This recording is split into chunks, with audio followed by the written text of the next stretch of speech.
आज होती संकष्टी आणि संकष्टीचा माझा उपवास असतो, तर मी सकाळी चहा पीत होते आणि तुम्हाला माहिती आहे मला सगळं पप्पा वगैरे करून देतात. माझ्या हाताला ना जरा लागलेलं त्याच्यामुळे माझं हाड असं वरती आलं, खूप सूज मारलेली. तर नवरा आलेला माझा, तो जेवायला येतोच.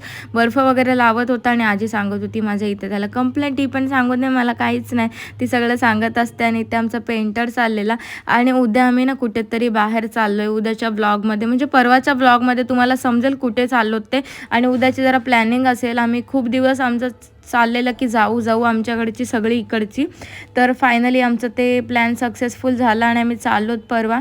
तर एक दिवसच चाललोत, पण कुठे चाललोत ते समजेलच तुम्हाला आणि खूप मजा येईल. जरा मोठा व्लॉग पण येईल आपला सगळा फॅमिलीचा, खूप किती एन्जॉय करतो वगैरे सगळं. आणि मम्मी इथे साफ करत होती बिर्डे, कारण संकष्टी होती आणि नैवेद्य दाखवायचं होतं त्याच्यामुळे. आणि संध्याकाळचा व्ह्यू बघा कसला भारी एकदम कोकणातला वाटतोय.